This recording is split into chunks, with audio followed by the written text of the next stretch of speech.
প্রায় ৫ দশক ধরে এফডিসির আঙিনায় নিজেকে কর্মব্যস্ততায় সঁপে রেখেছিলেন শিল্প নির্দেশকের সহকারী মোহাম্মদ খোরশেদ আলম। জীবনের বেশিরভাগ সময় কাটিয়েছেন এই এফডিসি চত্বরে। দীর্ঘ ৪৭ বছরের এফডিসির এই পথ চলার পর এবার বিদায় নিলেন তিনি।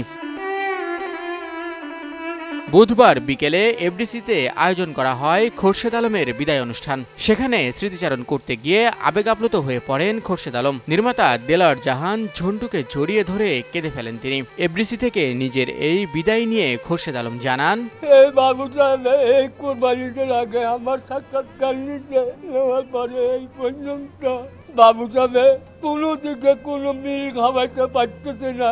এই জন্য এই মাসে আজকে বাবু সাহেব আমারে মাদাহার বাবু সাহেব আমারে আর এই গাজী মাহবুব সাহেব যে জন্য আমার জন্য পরিশ্রম করছে, আমার এই গায়ের রক্ত দিয়া আমার গায়ের চামড়া দিয়া আমি তাদের ঋণ কিভাবে শোধ করবো? ওই মাওলা কারিম, তুমি রব, তুমি মালিক, তাদেরকে বিপদ আমাদের থেকে আল্লাহ জানে হেফাজত রাখে। আপনাদের কাছে বিদায় নিচ্ছি, আপনারা সবাই ভালো থাকেন, আমার জন্য দোয়া করবেন। বিদায় অনুষ্ঠানে উপস্থিত ছিলেন নির্মাতা, অভিনেতা, অভিনেত্রী সহ এফডিসির অনেকেই। খোরশেদ আলমের বিদায় প্রসঙ্গে তারা বলেন, খোরশেদ ওর কর্মজীবনের প্রথম থেকেই আমরা অভিনয়ে কাজ করেছি, খুব সিনসিয়ারের সাথে কাজকর্ম করেছি। কতদিন তাকে ধমক দিয়েছি, আবার আদর করেছি, কাজের জন্য ধমক দিয়েছি, অন্য কারণে না। সে এগুলিতে মাইন্ড করতো না, অত্যন্ত একটা বিনয়ী চলে যাচ্ছে। আল্লাহর কাছে দোয়া করি সে যেখানেই যাবে থাকবে, ভালো থাকুক, সুস্থ থাকুক। আমার কাছে ছেলে বুড়া হয়ে গেছে, তো আপনারা সবাই ওর জন্য দোয়া করবেন। এই যে খোরশেদ মামার কথা বলা হচ্ছে, তিনি কিন্তু ৪৭টা বছর ধরে এফডিসিতে কাজ করেন। এখানে অনেক স্মৃতি তার কাছে আছে। তো এবার উনি ঠিক করেছেন যে উনি একেবারে চিরতরে চলে যাবেন।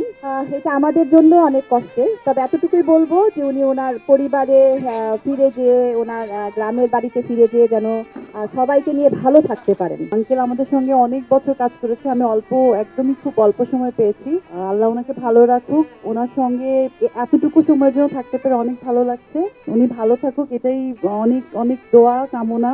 মানুষ যতদিন জীবিত থাকবে কাজ করে খেতে হবে। আমাদের সহযোগিতায় যদি আমরা কিছুটা হলেও তারে সহযোগিতা করতে পারি, এটা আমাদের জন্য খুবই ভালো লাগবে যে ওখানে এসে গিয়ে সে ভালোভাবে চলতে পারবে। তারপরেও তার অনেক দিন খুব কষ্টের দিন কাটবে, আমাদের দেখবে না। এতটা বছর এখানে শ্রম দিয়েছে, আজকে চলে যাবে, কিছু করারও নাই, বয়স হয়েছে, এবং তার জন্য সবাই দোয়া করবেন। আর আমি আমার এই অল্প পরিসরের অল্প সময়ে এই মানুষটির সম্পর্কে যতটুকু জানতে পেরেছি, ওনাকে যে কোনো কাজ, সেটি যদি চলচ্চিত্র স্বার্থ সংশ্লিষ্ট কোনো কাজ হয়, তিনি কিন্তু করতেন। শারীরিকভাবে অসুস্থ খোরশেদ আলম এবার ফিরে যাচ্ছেন নিজের জন্মস্থান চাঁদপুরের ভবানীপুর গ্রামে। এফডিসিতে কাটানো সোনালী অতীতকে পেছনে ফেলে সেখানে কাটাবেন তার জীবনের বাকিটা সময়। শাহিন শুভ, নিউজ 24।